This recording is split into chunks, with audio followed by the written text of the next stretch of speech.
Bonjour à tous et soyez bienvenus sur la chaîne Tublasib. Aujourd'hui, toute nouvelle série.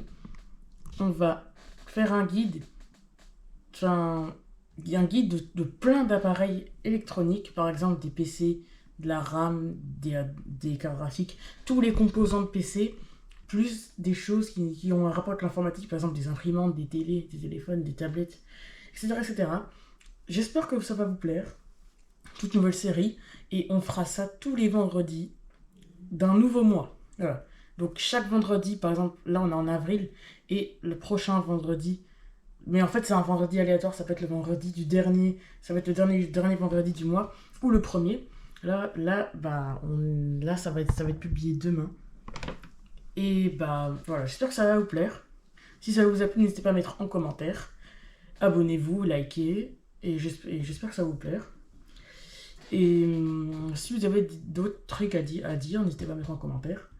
Et bah c'est parti, on va commencer par une config gamer à moins de 1 400 euros. Enfin, pas plus de, à moins de 1 500 euros. Enfin, plus de 1 400, moins de 1 500. Donc entre les deux. Donc déjà, donc, je tiens à vous dire que cette vidéo n'est pas sponsorisée. Cette vidéo n'est sponsorisée par personne. C'est mon avis et personne m'a dit d'aller sur ce site, etc., etc. Donc on va commencer par une config à moins de 1 500 euros. Donc, on a un processeur Intel Core i5 12600K. Donc, c'est un processeur vraiment pas mal parce que il est très puissant. Donc, avec ce processeur, vous pouvez faire beaucoup de montage vidéo, notamment jusqu'en 1440p en étant fluide, même un peu de 4K. Vous pouvez aussi jouer à des jeux vidéo jusqu'à même à 350 fps. Il a 10 cœurs, 3,71 GHz. Franchement, il est vraiment pas mal. Et surtout, il coûte 236 euros. C'est l'architecture LGA 1700. Si vous voulez changer de processeur, vous pouvez par exemple mettre un Core i7 ou même un Core i9. Vous pouvez aussi mettre un Core i3, même si je ne conseille pas trop. Vous pouvez aussi mettre des processeurs de 13e jusqu'à même 14e génération, même si je ne conseille pas trop les processeurs de 13e et de 14e génération. La 12e est plutôt pas mal. Donc vraiment pas mal pour le processeur. Après, on a une très bonne carte mère, c'est une Asus Prime B760A Wi-Fi. Elle est compatible avec le LGA 1700. Elle est en DDR5 et en PCI 5.0. On a deux emplacements pour des SSD M.2. Donc si on veut, par exemple, mettre un deuxième SSD plus tard, c'est possible. On a le Wi-Fi 6E, pas de Wi-Fi 7 à ce prix-là, mais c'est pas très grave. Et on a de l'USB 3.2 Gen 2. Donc on a quand même, ces cartes mères est plutôt future-proof, même si on n'a pas de Wi-Fi 7. C'est un petit peu dommage, mais c'est pas grave, on a quand même de la DDR5 et surtout du PCI 5.0. Elle coûte 172 euros, donc c'est raisonnable. Là, au niveau de la RAM, c'est un peu le sujet en ce moment. C'est du dual channel, donc en deux fois deux barrettes. Donc je vous conseille vraiment de prendre deux barrettes de RAM. Donc si vous voulez 16 Go de RAM, ne prenez pas une seule barrette de 16. Ne prenez 2 fois 8 Go. Vous avez la même capacité, mais beaucoup plus de performance. Vous allez voir, ne faites pas cette erreur, quoi. Donc là, désolé ceux qui voulaient 32 Go de RAM, mais c'était trop cher à mon goût. Le processeur n'aurait pas suivi. Donc c'est de la Kingston Fury Best. DDR5 en 2 fois 8 Go. Ouais. Donc je vous conseille de prendre 32 Go de RAM, mais bon, c'est un peu cher. Et c'est en 6000 MHz, donc c'est quand même plutôt rapide. On est quand même à 299 euros pour 2 fois 8 Go de RAM, c'est juste abusé. Donc 32 Go je vous conseille, mais bon, les prix quoi. Le SSD c'est un Samsung en 1 Tera. 2 Tera c'était quasiment le double du prix. Donc non, c'est en PCI 5.0, parce que la carte mère elle l'oblige. C'est un NVMe M.2, donc 1 Tera en PCI 5.0. Il est vraiment très rapide. Vraiment un très chouette SSD, mais en bon, 199 euros pour 1 Tera, vous savez. Au niveau du Ventirad, c'est un Thermalright Peerless Assassin en 120 mm. Vraiment, ce Ventirad suffit pour le i5. Si vous voulez un i7, je vous quand même conseille de mettre un ventilateur avec un meilleur ventilateur parce qu'il est bien, mais voilà. Donc le boîtier, c'est un MSI MAG Forge M100R. Voilà. Je n'ai pas grand chose à dire sur ce boîtier. La carte graphique, c'est une Asus Dual GeForce en RTX 5060. Elle a 8 Go de VRAM en GDDR7. C'est une OC. Elle supporte le DLSS 4. Et voilà. Vraiment une très chouette carte graphique. C'est une vraiment très performante. Vous pouvez jouer à des jeux en 4K 60 FPS. Constant. Donc très bonne carte graphique. Je vous la conseille vraiment pour du gaming. Mais pas trop intensif non plus. On a quand même du DLSS 4. Elle est en PCI 5.0 aussi. C'est une OC, elle a 8 Go de VRAM en GDDR7. Et bon, vraiment, très bonne carte graphique. 8 Go, c'est peut-être un peu peu. Vous pouvez prendre une 12 Go, mais c'est un peu cher, quoi. Mais on est quand même à 459 € quand même pour ça. Au niveau de l'ALIM, c'est une Corsair RM 1000E. Donc c'est de la 1000 watts.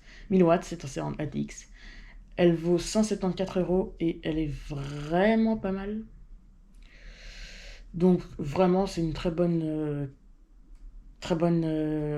alimentation.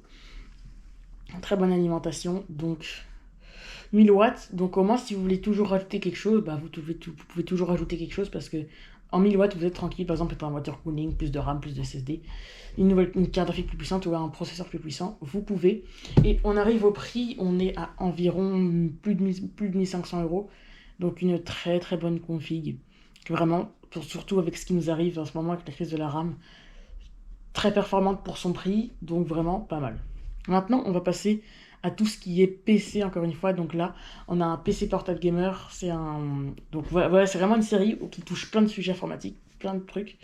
Donc là, on a un PC portable gamer, le meilleur PC portable gamer de ce mois, c'est le Lenovo LOQ 15 APH 10. Donc on a un processeur AMD Ryzen 7 250 avec 8 cœurs et jusqu'à 5,1 GHz, pas mal. AMD Ryzen AI en NPU, 16 Go de RAM en DDR5, 1 Tera de SSD et une RTX, je ne sais plus trop le nom, une 5060 en 8 Go et qui a 100 watts de TGP.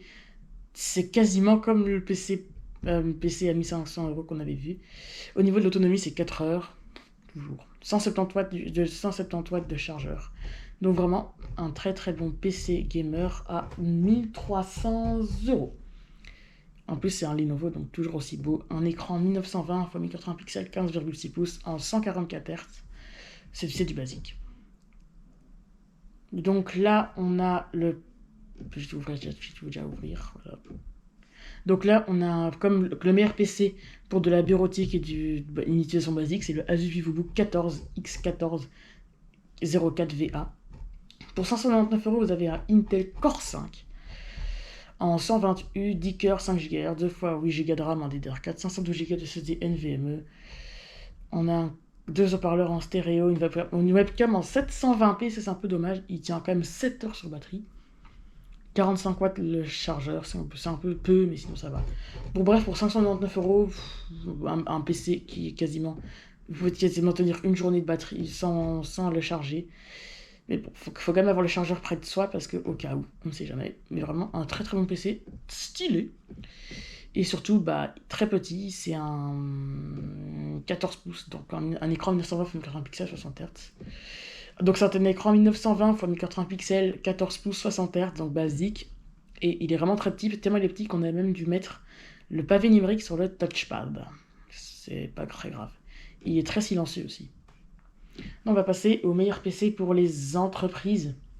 Donc pour quelque chose de plus professionnel, c'est le HP ProBook 4 G1A. Donc on a un AMD Ryzen AI 5, donc pour l'IA. Vraiment un PC très bon pour tout ce qui est professionnel, mais pas ouf pour si vous voulez faire une utilisation basique, parce que c'est vraiment très cher pour une utilisation basique. Un AMD Ryzen AI 5 jusqu'à 4,9 GHz. On a 16 Go de RAM DDR5, on peut monter jusqu'à 48 Go, pas mal pour les professionnels. Pas mal pour les professionnels. 512 Go de SSD. Et ils font ça sur Windows 11 Pro. C'est une webcam en 1080p. Il tient 5,6 heures sur batterie. Il chargeur 65 watts. Pas mal. On a même un NPU, c'est le Ryzen AI. Donc on a un écran 16 pouces 1920 x 1200 pixels. Donc c'est un PC très très très très mini. Très mini. Enfin c'est quand même un 16 pouces, mais sinon ça va. Vraiment très bien ce PC. Mais voilà, c'est rien orienté professionnel. La meilleure tablette, c'est la Samsung Galaxy Tab S10 FE avec 256 Go de stockage. Donc on est quand même à 589 €. Mais bon, c'est le prix. Voilà. Donc je crois que je l'avais déjà montré dans le guide des meilleures tablettes, mais je vais le refaire. On a un écran 1440p, HDR10, LCD, 16 dizaines 90 Hz, un très bon écran. Elle a été mise avec Android 15 en mars 2025 et elle sera mise à jour juste très très longtemps.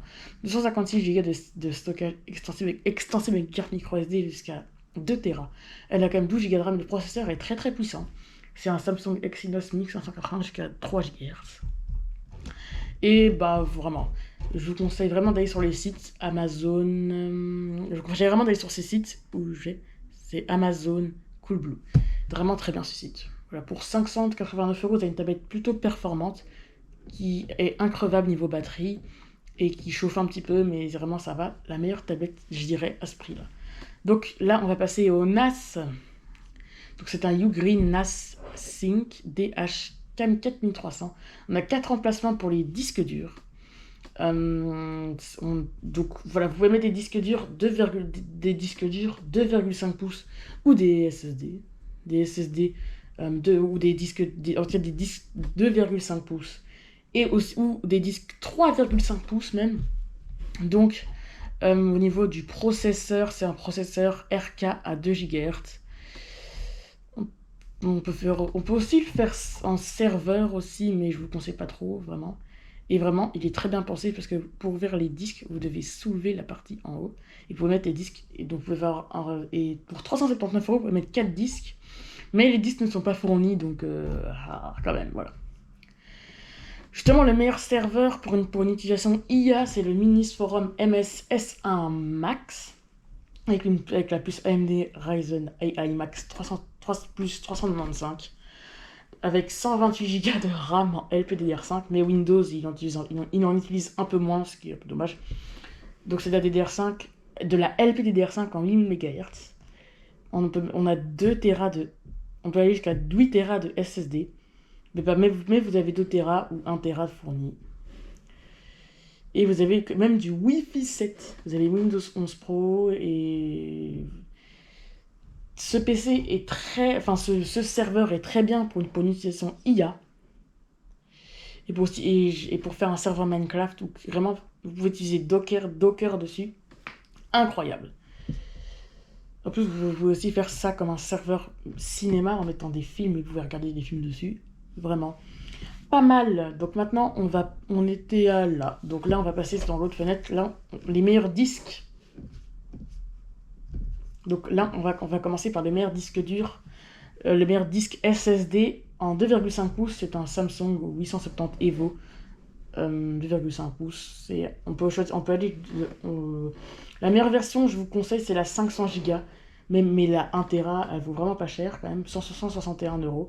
Quand on compare à ce qui se passe avec les SSD M.2, mais vraiment très bien ce disque. Vraiment, je vous le conseille. Pour 161 €, voilà. Le meilleur disque M.2, c'est un Lexar NQ790 en 2 Tera. Je trouvais la version 1 Tera peu et la version 2 Tera, la version 4 Tera trop chère. Donc 2 Tera plutôt pas mal. Donc il est compatible avec la PS5, donc encore mieux. C'est un M.2 NVMe en PCI. PCI, je ne sais plus quoi. 2 Tera, il prend 7000 MO à la seconde en lecture et 6000 en écriture. Très rapide, très puissant. Mais il est 70 degrés la température maximum. Il peut fonctionner très longtemps. Mais voilà. Mais il n'est pas fourni avec le dissipateur thermique. Ou si, il me semble qu'il fournit avec le dissipateur thermique.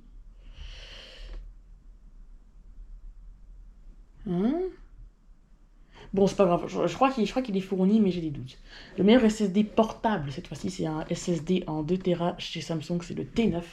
Pour 252 €, il est très rapide, il est en USB 3.2 Gen 2 X2.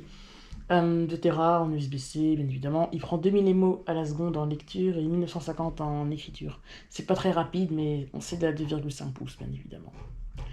Pour 252 €, vraiment pas mal. J'ai même envie de l'acheter. Le meilleur disque dur. Bon, personne veut des disques durs, mais par contre, les tailles, elles sont énormes. On peut aller jusqu'à 30 Tera. Bon, 30 Tera, c'est combien? Juste pour le fun. 1000 €. Ouais, ça m'étonne pas. Hein. Donc, je vous conseille la version 4 Tera parce que 30 Tera, c'est trop. Bon, c'est un disque dur mécanique cette fois-ci, mais bon, personne ne va l'acheter de toute façon. Donc, pour 267 €, c'est X7.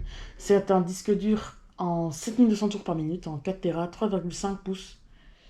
Donc, vous pouvez aussi prendre un 2,5 pouces, mais bon, il consomme 5,5 watts et 256 MO de cache.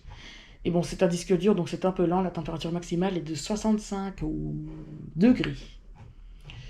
Donc, vous pouvez toujours prendre un disque 2,5 pouces, donc il faut que j'en trouve un. Il me semble que ce Synology, c'est un 2,5 pouces. Et non, c'est toujours pas un 2,5 pouces. J'en ai marre. Donc, on va trouver aussi un 2,5 pouces. Donc, il en a qu'un seul. Et c'est le Seagate Barracuda en 1 Tera. Et c'est un 5400 tours par minute. Voilà. Et attendez une seconde. Attendez. Et je vais aussi vous montrer le meilleur SSD en M2 SATA. Voilà, le M2 SATA, ceux qui ont un ordinateur. Donc, le meilleur SSD M2 SATA, c'est celui-là, c'est le Intenso Top. Il est au top. C'était nul comme blague. C'est un SSD M.2 SATA pour 91 €. Vous avez 512 Go. 550 MO en lecture et 500 en écriture. C'est nul, mais bon, c'est pas grave. Bref, c'est un SSD SATA. Les PCI sont mieux parce qu'ils ont des taux énormes. Mais bon, ceux qui ont un vieux PC, voilà, j'ai été content. Donc là, les meilleurs composants pour des PC. Donc on va attendre que tout s'ouvre. Tchac, tchac, tchac. Donc les meilleurs composants pour les PC en ce moment pour un prix plutôt raisonnable, hein, bien évidemment. La meilleure carte graphique, c'est la Asus Dual GeForce RTX 5060 OC en 8 Go en GDDR7. Elle a 2565 MHz en vitesse turbo. Elle est overclockée dès par usine. Elle a 2 ventilateurs au total. C'est une 5060 Ti, mais elle n'a pas d'RGB. Pour ceux qui voulaient du RGB, tant pis. Elle est en PCI 5.0, PCI Express 5.0. Et c'est du DLSS 4.0. Elle a 3840 cœurs CUDA. Et elle peut même aller. Le maximum du gaming, c'est de la 8K, mais bon, je vous conseille la 4K. Elle consomme 550 watts. Voilà. 392 €, c'est raisonnable. Le meilleur processeur, c'est le Ryzen 7 9800 X3D. Les X3D sont très bons pour le gaming, surtout. Mais par contre, le souci, c'est qu'il n'a pas de refroidissement inclus. Il faudra acheter, mais bon, dans le refroidissement, suffisait pour les Ryzen 3 et les Ryzen 5. C'est un 8 h 7 threads jusqu'à 5,2 GHz. Un water cooling serait vraiment bienvenu. Donc, alors je trouve que c'est quand même plutôt dommage. Bon, voilà, 480 €, mais par contre, les composants que je vous montre ne sont pas compatibles entre eux. Il faudra faire une config comme j'ai fait sur Amazon, parce que si vous mettez ces composants ensemble, ça ne marchera pas. La carte mère, c'est une Asus TUF Gaming Z790 Plus en Wi-Fi. C'est un Intel Z790. Donc c'est un LGA 1700 quoi. Donc on peut avoir 2 slots pour les SSD, 4 pour la RAM. Et c'est une ATX. Et voilà. Maximum pour la mémoire, c'est 7200 MHz. On peut avoir du dual channel. Et la mémoire interne, la RAM maximum, c'est du 192 Go, c'est du PCI 3.0. Voilà. Mais pour 215 €, franchement, c'est vraiment plutôt raisonnable. Donc pour 341 €, on a la RAM qui est la Star. Donc c'est la Corsair Vengeance RGB Pro SL blanc en 32 Go en DDR4. Mais c'est pas grave, en même temps, la DDR5 ça aurait coûté quasiment 600 €. Donc à quoi bon? Donc c'est de la Corsair Vengeance RGB Pro SL blanc en 32 Go. Donc c'est de la 2 x 16 Go. Encore une fois, prenez de la RAM en 2. Parce que le 1, c'est trop nul. Par contre, vu qu'on 32 Go, c'est vraiment pas mal, mais ça compte pour jouer en 4K, un peu plus, non, ça suffit. Par contre, je vous conseille vraiment plus si vous voulez, par exemple, jouer en 4K vers Discord avec plein de logiciels ouverts autrement. Donc 341 €, c'est plutôt raisonnable. Donc la mémoire, donc non, attends, je sais plus parler. Donc l'alimentation, c'est une Corsair RM 750E en 2025. C'est une 750 watts pour 122 €. Le ventilateur, c'est un 140 mm, donc il fera moins de bruit qu'un 120.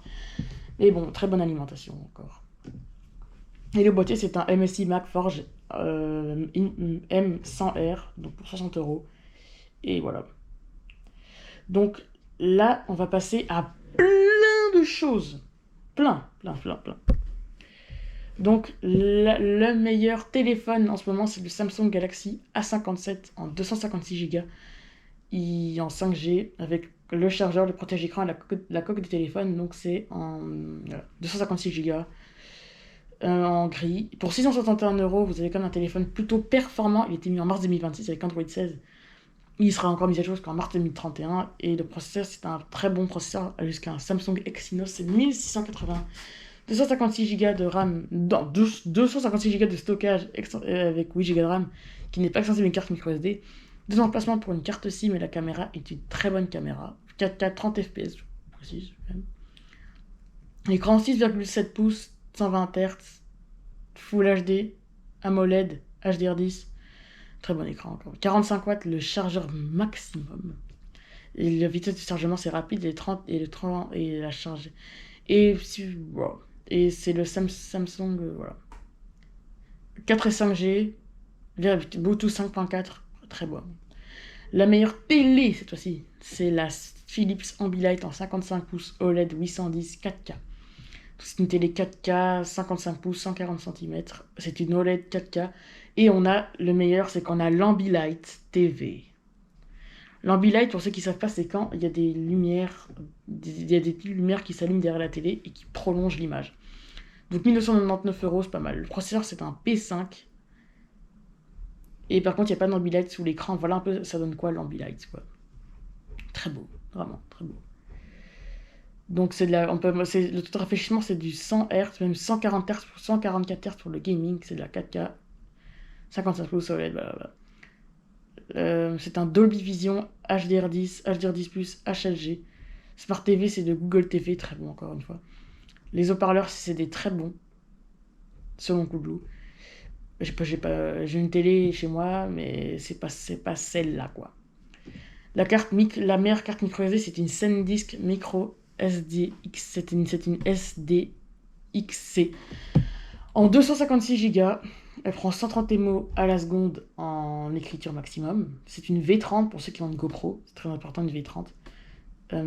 Voilà. Donc vraiment, cette carte SD pourrait peut-être aussi suffire pour une Switch. Et surtout, c'est seulement 58 €. Enfin, là, la carte micro SD Express pour la Nintendo Switch 2, 256 Go. C'est tout. Voilà, 83 €. Le meilleur câble HDMI, c'est celui-là. C'est un câble HDMI 4K 120 Hz, 8K 60 Hz en nylon. Il fait plus de 2 mètres et 90 degrés. Et c'est de l'HDMI 2.1 et tout ça pour 37,99 €. On peut même monter jusqu'à 3 mètres de long. Mais bon, 2 mètres, ça suffit clairement. La meilleure caméra, c'est... Bon, j'ai tout ouvrir un peu d'un coup parce que sinon... Chaque. Donc, la meilleure caméra, c'est une GoPro Hero 13 en Polaroid, 429 €. Et vous pouvez filmer en 5,3K fluide, 5,3K, 5,3K, il me semble, 5,3K, 4K, Full HD, Quad HD, Ultra HD, 120 fps en 4K, 240 fps en Full HD, 60 fps en 5,3K. On peut aller jusqu'à une carte SD de 256 Go. Allez voir ce qui s'est passé tout à l'heure. Et la batterie maximum, c'est 150 minutes. Et en 5,3K, on peut tenir 90 minutes. Très belle caméra, franchement, pas mal d'options. Surtout très portable, elle survit à l'eau, à tout ce qui peut arriver.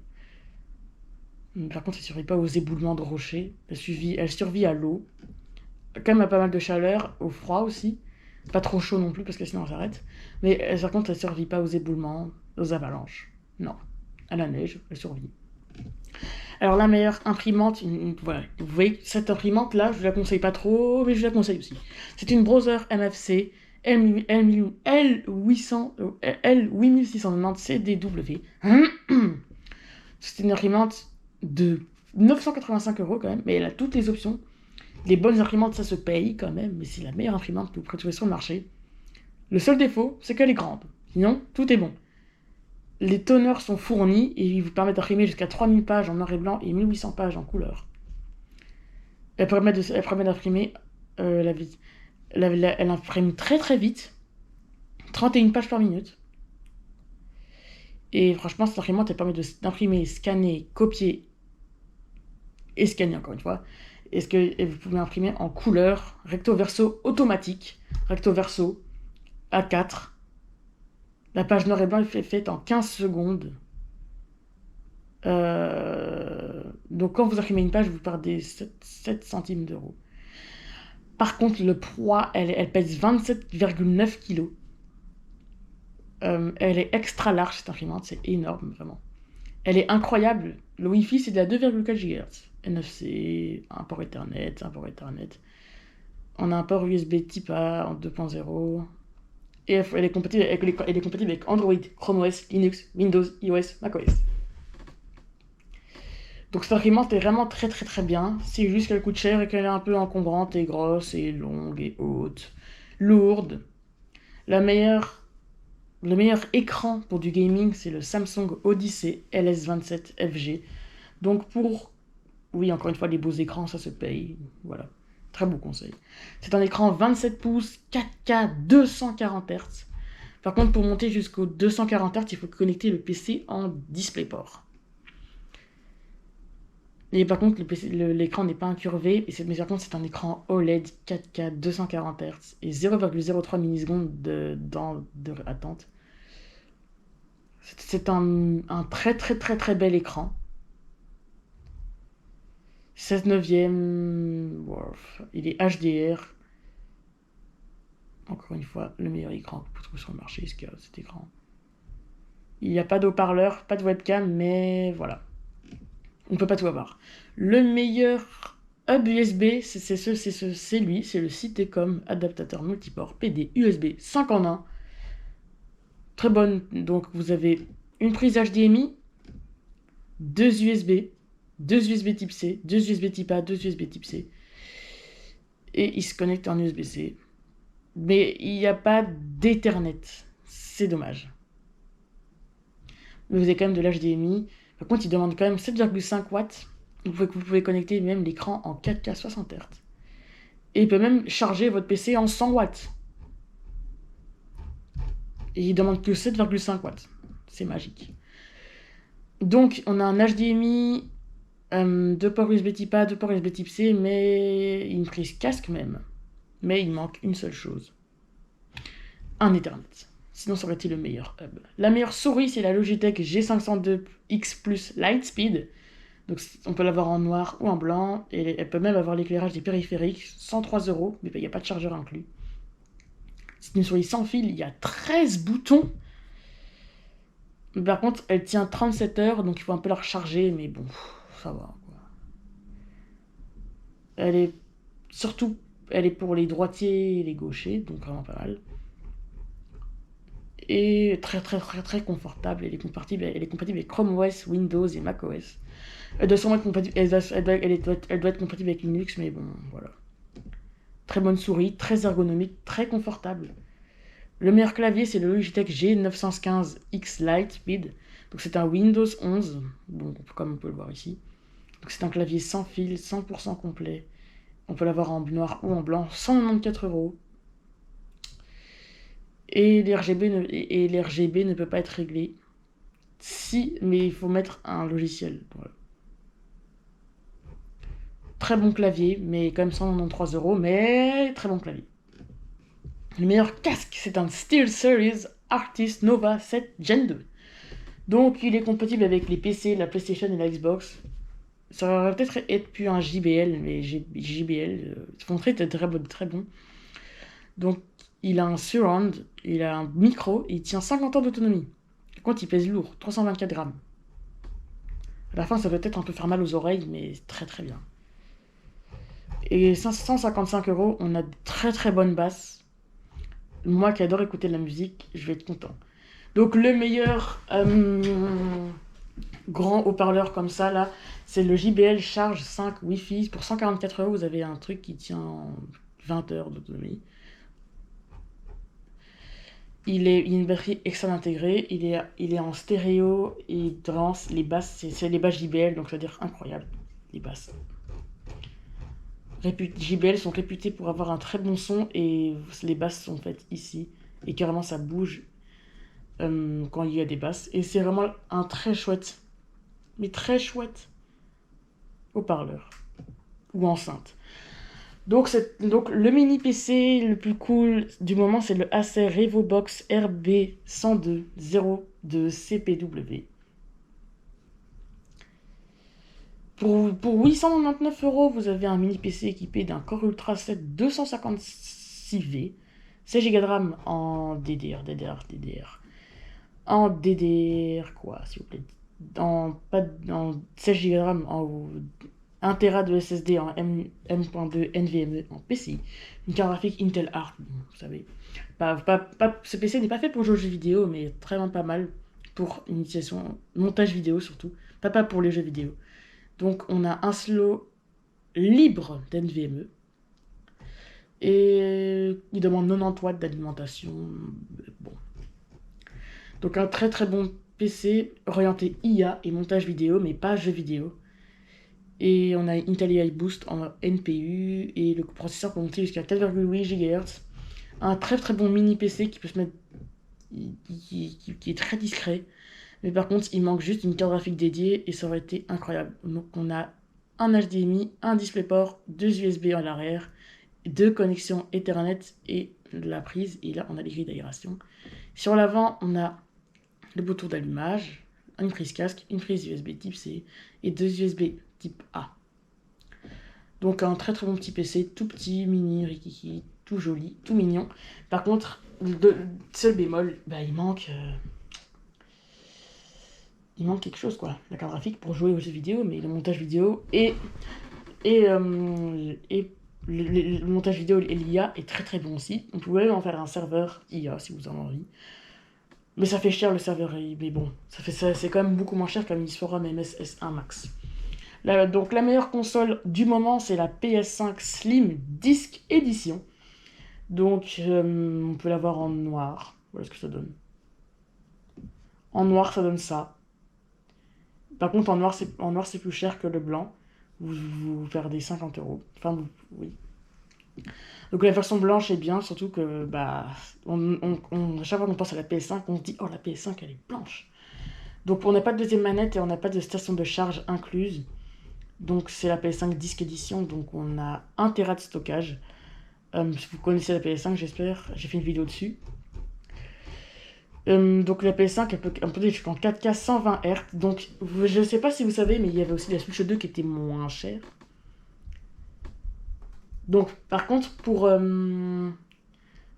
avez aussi la Switch 2 qui vaut 470 €, mais par contre, elle est pas 4K 120 FPS.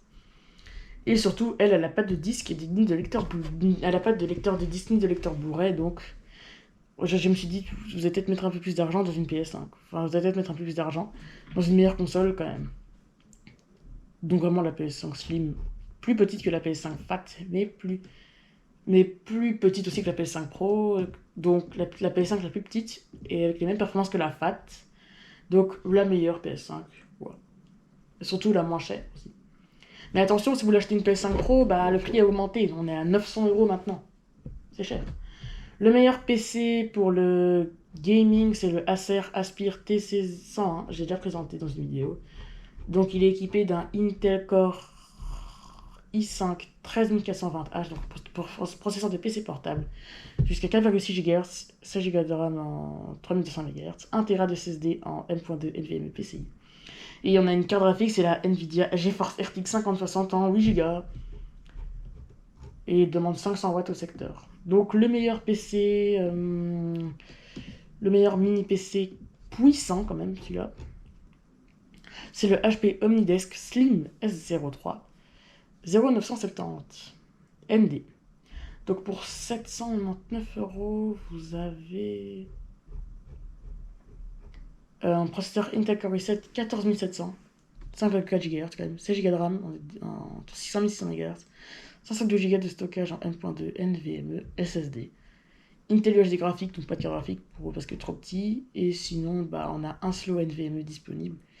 Et vous pouvez bien évidemment changer le processeur parce que c'est un processeur de PC normal. Donc au niveau des PC d'occasion, c'est là que ça va être un peu chaud. Donc là, on va vite se dépêcher parce que c'est devient un peu long pour tout le monde.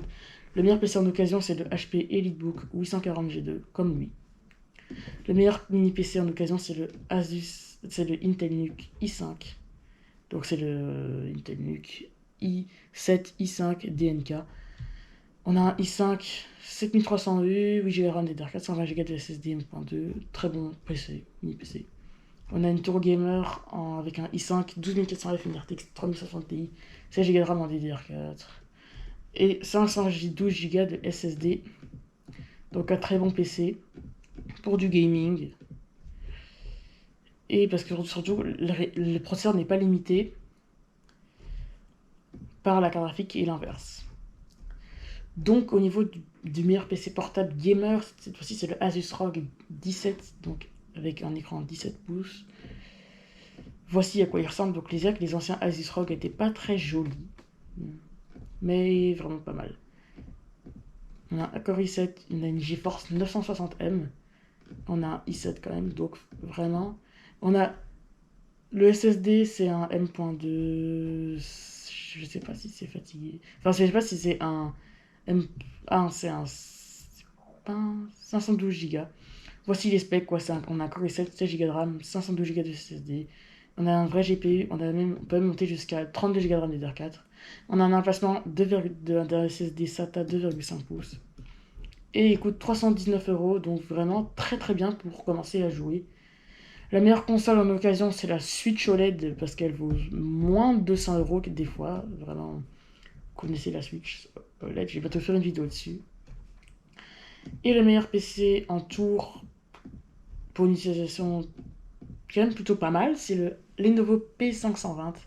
Donc dans ce PC, on a un Intel Xeon W2135, 16 Go de RAM. Attendez, il faut que je vérifie parce que oui, Xeon, on a un SSD Samsung, une Nvidia Quadro P1000 pardon.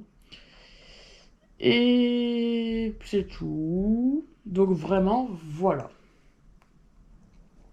Donc j'espère que cette petite série qui s'appelle Bilan Hardware vous a plu. Si c'est que n'hésitez pas à mettre en commentaire, n'hésitez pas à vous abonner et liker si la chaîne vous plaît. N'hésitez pas à liker tant que vous y êtes aussi.